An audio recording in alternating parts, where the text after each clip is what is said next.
আসসালামু আলাইকুম। আমি ডাক্তার সুমজুমদার, বক্ষব্যাধি মেডিসিন বিশেষজ্ঞ। আজকে আমরা একটু আলোচনা করব ঋতুর যে পরিবর্তন বা সিজন চেঞ্জ।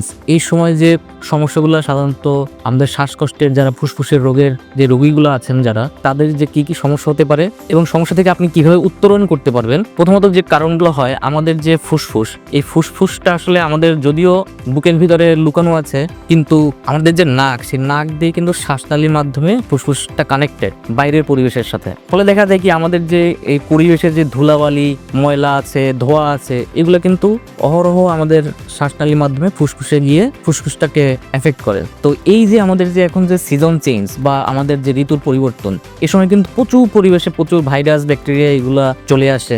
আবার দেখা যায় যে আপনার যারা পার্কে যান, তো পার্কের ক্ষেত্রে এই এখন যে ফুলের সিজন, ফুলটা ফোটা শুরু করবে এবং ঘাসের যে ফুল, এই যে রেণুগুলো, এই রেণুগুলো কিন্তু বাতাসে উঠতে থাকবে এবং যখন এগুলো উঠবে তখনই কিন্তু যারা এইগুলোতে সেন্সিটিভ, যাদের অ্যাজমা প্রবণতা খুব বেশি বা হাঁপানি প্রবণতা বেশি, তারা কিন্তু এই সময়টায় এই ধোঁয়া বা ফুলের রেণু অথবা এই যে ভাইরাস, ব্যাকটেরিয়া এগুলো দিয়ে সাধারণত আক্রান্ত হয় এবং দেখা যায় যে তাদের যে সমস্যা সাধারণত যেটা কন্ট্রোলে ছিল ওষুধের মাধ্যমে অথবা ওষুধ ছাড়া, সেগুলো কিন্তু দেখা যায় আবার নতুনভাবে অনেক বেশি বেড়ে যায়, যেটাকে আমরা এক্সাজারবেশন বলি। যখন ঠান্ডা বাতাস বইবে তখন আমরা চেষ্টা করবো যে আমাদের মুখটা একটু ঢেকে রাখার জন্য, এবং সবচেয়ে বেটার হয়, ভালো হয় যদি আমরা একটা মাস্ক ব্যবহার করতে পারি রাস্তাঘাটে চলাফেরার সময়। তাতে আমাদের ধুলাবালি, ময়লা এগুলো থেকে আমাদের যে শ্বাসনালী বা ফুসফুস, সেটাকে কিন্তু আমাদের এটাকে রক্ষা করবে। মানে আরো কিছুটা জরুরি, যদি আমাদের অ্যালার্জিক রাইনাইটিস থাকে, যাদের হচ্ছে ধুলাবালিতে নাক দিয়ে পানি পড়ে, যেটাকে আমরা অ্যালার্জিক রাইনাইটিস বলি, তাদের ক্ষেত্রে মাস্ক পরাটা খুবই জরুরি। এই মাস্ক পরলে দেখা যায় যে আপনার যে